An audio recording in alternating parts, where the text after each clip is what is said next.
नमस्कार दोस्तों, आज हम बात करने जा रहे हैं एक छोटी सीमेंट कंपनी के बारे में। इस सीमेंट कंपनी के अंदर बहुत ही बड़े इन्वेस्टर ग्रुप ने अपने पैसे लगाए हैं और पिछले कई सालों में हमें देखने को मिला है कि इस ग्रुप ने जिस कंपनी में पैसा लगाया है वो कंपनी करंट भाव से 5 से 10 गुना हुई है। तो ये कंपनी इस करंट भाव से 5 से 10 गुना होगी या नहीं होगी, इस कंपनी के बारे में हम इस वीडियो में पूरा डिटेल से अध्ययन करेंगे। इस कंपनी का नाम है सागर सीमेंट्स लिमिटेड। ये जो कंपनी है सीमेंट का मैन्युफैक्चरिंग करती है और इसके साथ में ये सीमेंट की सेल्स भी करती है। करंट प्राइस है इसका 230 रुपये पर शेयर के हिसाब से ट्रेडिंग करता है। पी है 21 रुपीज़। मार्केट कैपिटल है इस कंपनी का 2700 करोड़ रुपीज़, जो बहुत छोटी कंपनी है। इस कंपनी के ऊपर जो डेबिट है वो 714 करोड़ रुपए का है और डेबिट टू इक्विटी रेशो 0.56। और इस कंपनी के जो प्रमोटर हैं उनकी होल्डिंग का 10.91% हिस्सा है वो प्लेस्ड है। ये कंपनी के लिए अच्छी चीज़ नहीं है, लेकिन कभी कभी प्रमोटर है वो अपना कुछ हिस्सा गिरवी रख के बाकी चीज़ें वर्किंग कैपिटल वगैरह काम में ले लेते हैं। 35+ ईयर्स का एक्सपीरियंस है मैनेजमेंट को और इस कंपनी को। इस कंपनी के पास में 629 मिलियन टन के लाइम स्टोन का रिजर्व है। तो अगर जो कमोडिटी की प्राइजेस अप और डाउन हो रही है उसकी वजह से यहाँ पे इस कंपनी को इतना ज़्यादा असर नहीं पड़ेगा। इस कंपनी की खुद की 61.55 मेगावाट की पावर जनरेशन कैपेसिटी है, जिसके अंदर 30% जो है वो रिन्यूएबल एनर्जी से आता है और 1732 डीलर्स हैं इस कंपनी के अक्रॉस द इंडिया। इसकी जो प्रेजेंस है इस कंपनी की वो आंध्र प्रदेश, मध्य प्रदेश, महाराष्ट्र, गुजरात, राजस्थान, उड़ीसा, तेलंगाना, तमिलनाडु और कर्नाटक के जितने भी राज्य हैं उनके अंदर इस कंपनी की प्रेजेंस है। अब अगर हम बात करें इस कंपनी की मैन्युफैक्चरिंग कैपेसिटीज़ की, तो सीमेंट की मैन्युफैक्चरिंग कैपेसिटी है वो 5.75 मैट्रिक टन पर एनम की है और कैप्टिव पावर प्लांट्स की कैपेसिटी 61.55 मेगावाट की है। अगर हम यहाँ बात करें प्लांट वाइज, जो आंध्र प्रदेश का प्लांट है उसकी cement manufacturing capacity 1.25 metric ton per annum और 25 मेगावाट की जो पावर कैपेसिटी है वो थर्मल से, और लाइमस्टोन के जो रिजर्व हैं वो 162 मिलियन टन के लाइमस्टोन के रिजर्व इस प्लांट में हैं। आंध्र प्रदेश का दूसरा प्लांट है उसके अंदर 1.50 मैट्रिक टन की कैपेसिटी है पर एनएम की सीमेंट की और 8.42 मेगावाट ग्रीन एनर्जी से कंट्रीब्यूट होता है। तीसरा जो प्लांट है इनका तेलंगाना, वहाँ 3 मैट्रिक टन पर एनएम की कैपेसिटी है और 28 मेगावाट की पावर प्रोडक्शन कैपेसिटी है। उसमें से लगभग 10 मेगावाट है वो ग्रीन एनर्जी से कंट्रीब्यूट होता है और 404 मिलियन टन के लाइमस्टोन रिजर्व हैं। अब अगर हम बात करें चौथे प्लांट की जो मध्य प्रदेश में है, उसकी 1 मिलियन पर टन की कैपेसिटी है सीमेंट की और लाइमस्टोन का जो रिजर्व है वो 63 मिलियन टन का लाइमस्टोन का रिजर्व है। और जो पांचवा इनका प्लांट है वो है उड़ीसा के अंदर। इसकी जो सीमेंट मैन्युफैक्चरिंग कैपेसिटी है वो 1.5 मैट्रिक टन पर एनएम की है। अगर हम बात करें इसकी पावर प्रोडक्शन जो कैपेसिटी है उसको डिवाइड करें तो टोटल 61.55 मेगावाट प्रोडक्शन कैपेसिटी है। उसके अंदर 2.28 मेगावाट की सोलर से कंट्रीब्यूट होती है और 8.3 मेगावाट की जो हाइड्रो इलेक्ट्रिक से। और ये जो कंपनी सीमेंट की मैन्युफैक्चरिंग करती है और जो प्लांट इसके रनिंग होते हैं वहाँ से जो हीट निकलती है उस हीट को ये यूज़ करके, हीट रिकवरी सिस्टम इन्होंने लगा रखा है, जो वेस्ट हीट निकलती है उसको ये यूज़ करके उससे जो पावर प्रोडक्शन करते हैं वो 14.1 मेगावाट की है, जो रिन्यूएबल एनर्जी के अंदर काउंट होती है। तो इस हिसाब से इनकी जो टोटल रिन्यूएबल एनर्जी है वो 24.68 मेगावाट की है और जो नॉन रिन्यूएबल एनर्जी सेगमेंट है उससे 36.87 मेगावाट की जो थर्मल से कंट्रीब्यूट होती है। ये चीज़ तब काम में आती है जब बड़े इन्वेस्टर होते हैं वो इन चीज़ों को बड़ा ध्यान से देखते हैं और उसके बाद में इन कंपनियों में अपना निवेश करते हैं, क्योंकि ये जो कंपनी और मैनेजमेंट है ये इन्वायरमेंट के प्रति भी बिल्कुल सजग है और अलर्ट रहता है।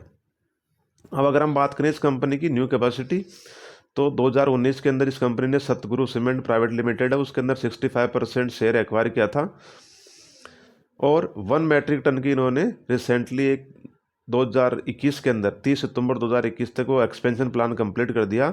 वो इंटीग्रेटेड सीमेंट प्लांट 488 करोड़ रुपए की लागत से उन्होंने 1 मैट्रिक टन की पर एनएम की कैपेसिटी इन्होंने यहाँ से इंक्रीज की थी। ये जो कंपनी है इस कंपनी के अंदर एक बेल्जियम ग्रुप है एवीएच ग्रुप, वो 21.85% की स्टेक है वो ओन करता है। अब अगर हम बात करूँ मैं लीड डिस्टेंस की, तो इसके जो भी प्लांट हैं और प्लांट से यहाँ ये जो मार्केट में अपने प्रोडक्ट सेल करते हैं वो लगभग 300 किलोमीटर की डिस्टेंस के अंदर ही सेल करते हैं। तो उससे होता क्या है, इनका जो फ्राइट कॉस्ट है, जो किराया है वो कम होता है, और इनडायरेक्ट रूप से इनका जो मार्जिन है वो या प्रॉफिट है वो इनका इंक्रीज होता है, और मार्जिन है उन बाकी कंपनी के हिसाब से इस कंपनी को अच्छे मिलते हैं। तो ये इस कंपनी के लिए एक बहुत बड़ा एडवांटेज है। अब अगर हम बात करें इस कंपनी के रिसेंट डेवलपमेंट्स, तो इस कंपनी ने रिसेंटली 265 रुपये पर शेयर के हिसाब से 350 करोड़ रुपए के इन्होंने प्रेफरेंशियल शेयर हैं वो अलॉट किए हैं, और वो प्रेम जी इन्वेस्टमेंट जो ग्रुप है उसको इन्होंने अलॉट किए हैं। तो ये कंपनी के लिए एक बहुत ही बड़ा बिग पॉजिटिव है।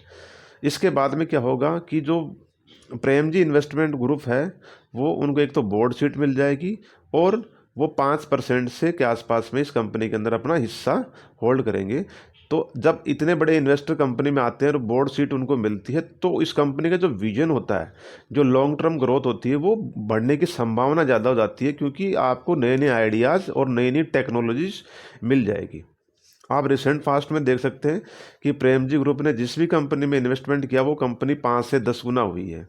विप्रो देख लीजिए आप, उसके बाद में आप देख लीजिए ट्यूब इन्वेस्टमेंट, कहाँ पे भाव था अभी कहाँ भाव पहुँच गया। तो और भी बहुत सारे एग्जाम्पल हैं, क्योंकि जब कंपनी के फंडामेंटल्स अच्छे होते हैं, मैनेजमेंट का जो इंटेंस होता है वो अच्छा होता है, पॉजिटिव होता है, तो कंपनी की ग्रोथ है वो आने वाले कुछ सालों में लॉन्ग टर्म में आपको देखने को मिलती है।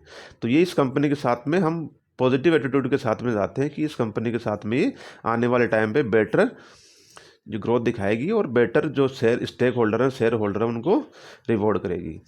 इनका मैनेजमेंट का एक और फोकस है कि ये जो अपनी कैपेसिटी है टोटल अभी वो 8.25 मैट्रिक टन की है पर एनएम की, उसको यहाँ से इंक्रीज करके 10 मैट्रिक टन पर एनएम की कैपेसिटी तक ये ले जाना चाहते हैं। और इनका जो ईबिटा है वो अभी 298 करोड़ रुपए FY22 के अंदर, और ये FY25 तक 689 करोड़ रुपीज़, मतलब लगभग डबल से भी ज़्यादा अगले 3 साल के अंदर ये ले जाना चाहते हैं। तो 3 साल के अंदर अगर इनका ईबिटा डबल से ज़्यादा हो जाएगा, तो आप सोच सकते हैं कि स्टॉक है वो कहाँ तक पहुँच सकता है। अब अगर हम बात करें इस कंपनी के रिगार्डिंग कुछ पॉजिटिव डेवलपमेंट्स अभी जो रिसेंटली हुए हैं, इन्होंने कंपनी ने जो डेबिट था पहले इस कंपनी के ऊपर कर्ज वो 919 करोड़ रुपए था, उसको घटाकर इन्होंने 714 करोड़ रुपए, लगभग 205 करोड़ रुपए इन्होंने अपने डेबिट में कम किए हैं। उसकी वजह से जो डेबिट टू इक्विटी रेशियो है वो 0.72 से 0.56% पे आ गया एट प्रेजेंट, जो एक अच्छा और पॉजिटिव चीज़ है कंपनी के लिए। ये जो कंपनी है उसकी टोटल एनर्जी नीड्स है उसमें से 30% रिन्यूएबल सोर्सेज से अपना रिक्वायरमेंट है वो मीट करते हैं। ये भी इस कंपनी के लिए एक पॉजिटिव चीज़ है, क्योंकि जिस कंपनी के अंदर रिन्यूएबल एनर्जी का या इन्वायरमेंट फ्रेंडली जो कंपनीज होती हैं उनके अंदर इन्वेस्टमेंट है या इन्वेस्टर हैं वो अच्छा खासा पैसा लगाने के लिए तैयार रहते हैं, अच्छे मार्जिन और अच्छे वैल्यूएशन पर भी। ये जो कंपनी है ये 100% इंडस्ट्रियल वाटर की जो रिक्वायरमेंट है इस कंपनी को प्लांट के अंदर जो सीमेंट प्रोडक्शन के लिए या जो भी इनको रिक्वायरमेंट चाहिए वाटर की जो इंडस्ट्रियल यूज में होता है, वो टोटल ये रेन वाटर जो होता है उसकी हार्वेस्टिंग से जो जब बारिश होती है उसका स्टोरेज करते हैं, और वो स्टोरेज वाला जो वाटर होता है उसी से ये अपना इंडस्ट्रियल रिक्वायरमेंट है वो फुलफिल करते हैं। चौथी चीज़ है जीरो वेस्ट है। ये जो कंपनी है ये जीरो वेस्ट पे काम करती है, ये कि लैंडफिल है वो कोई फर्टिलिटीज सागर सीमेंट कोई ऑपरेशन नहीं करती है। पांचवी चीज़ है ये जो इनकी जो वेस्ट हीट होती है, मैंने पहले बताया कि जो वेस्ट हीट होती है उसको ये रीयूजेबल एनर्जी के अंदर कन्वर्ट कर देते हैं, जिनको हम रिन्यूएबल एनर्जी बोलते हैं। तो ये इस कंपनी के लिए एक बहुत ही अच्छी एडवांटेज चीज़ है। इन्होंने पिछले FY16 से लेकर FY20 तक लगभग 16.60% से ज़्यादा का इमिशन जो कट है वो कम किया है इन्होंने। इमिशंस का जो पर्यावरण में प्रदूषण करते हैं, हम इन्वायरमेंट के अंदर धुआं छोड़ते हैं, वो इन्होंने कम किया है। और जो मैनेजमेंट है वो बोल रहा है कि आने वाले टाइम पे ये और कम करने के बारे में सोच रहे हैं। प्रेम जी ग्रुप है, उन्होंने 350 करोड़ रुपए रिसेंटली इन्वेस्टमेंट किया है, तो ये भी एक कंपनी के लिए अच्छी चीज़ है। अब हम बात करते हैं इस कंपनी के फाइनेंशियल्स की। तो आप देख सकते हैं मार्च 2008 से लेके मार्च 2021 तक इस कंपनी के जो सेल्स हैं वो कंटिन्यू इंक्रीज हो रहे हैं। और अगर पिछले 12 महीने का देखें तो 1513 करोड़ जो TTM जो बोलते हैं 12 ट्रेलिंग मंथ्स का, तो 1513 करोड़ रुपए, तो वो भी इंक्रीज हो रहा है। और अगर ऑपरेटिंग प्रॉफिट मार्जिन देखें तो वो कांस्टेंट हैं या इंक्रीज हो रहे हैं। मार्च 2021 के अंदर 29% थे और मार्च 2020 के अंदर अगर आप देखो तो 16% है। तो जो मार्जिन है वो भी स्टेबल हैं या इंक्रीज हो रहे हैं, और सेल्स है वो कंटिन्यूसली इस कंपनी की बढ़ रही है। उस हिसाब से ईपीएस भी ग्रो हो रही है, और अगर आप नेट प्रॉफिट देखो इस कंपनी का तो वो भी ग्रो हो रहा है। और कंपनी जो कैपेक्स है वो ऑलमोस्ट इन्होंने कंप्लीट कर दिया। ये हमेशा ही जो मैनेजमेंट है वो ऑर्गेनिक और इनऑर्गेनिक ग्रोथ दोनों के ऊपर हमेशा फोकस रखता है, तो ये कंपनी के लिए एक अच्छी और पॉजिटिव चीज़ है।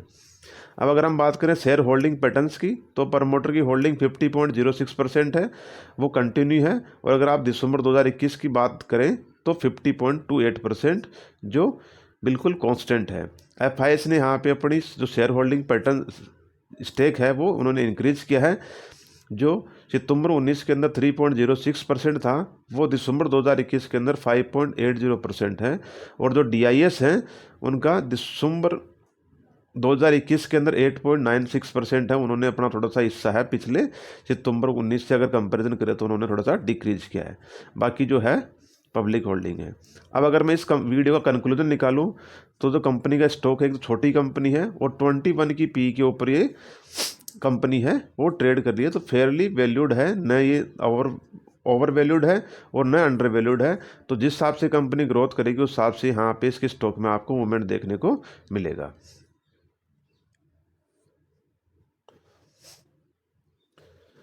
दूसरा नंबर का पॉइंट है 629 मिलियन टन के लाइमस्टोन रिजर्व हैं। तो कमोडिटी प्राइजेज अगर यहाँ से हाइक हो रही हैं तो उससे इस कंपनी को इतना ज़्यादा असर पड़ने वाला नहीं है, और अगर ज़्यादा असर पड़ेगा तो ये कंपनी है अपने कस्टमर्स को पास ऑन कर देगी। ये जो कंपनी 61.55 मेगावाट का खुद का कैपेसिटी जनरेशन प्लांट है इनका, पावर जनरेशन का, तो इसकी वजह से जो इनकी कॉस्ट है, पावर कॉस्ट है, वो भी कम हो जाती है, और वो इनडायरेक्ट रूप से इनके प्रॉफिट के अंदर आपको देखने को मिलती है। लीड डिस्टेंस 300 किलोमीटर की, उसकी वजह से मार्जिन इंप्रूवमेंट होते हैं क्योंकि फ्राइट कॉस्ट कम होता है। प्रेम जी इन्वेस्टमेंट ग्रुप है, उन्होंने 350 करोड़ रुपए भी हाल ही में इन्वेस्टमेंट किया है। ये कंपनी के लिए बहुत अच्छा पॉजिटिव है क्योंकि उन्होंने इसकी वजह से डेबिट है उनका रिडक्शन किया है, और कैपेसिटी एक्सपेंशन का जो प्लान है वो कंपनी आसानी से अपना कंप्लीट कर सकती है।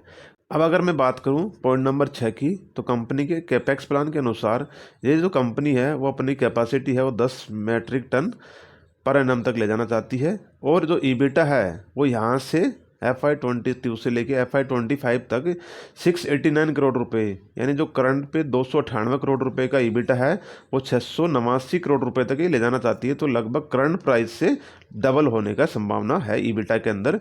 ये मैनेजमेंट का एक टारगेट है जो बोल रहे हैं कि मिनिमम टारगेट है।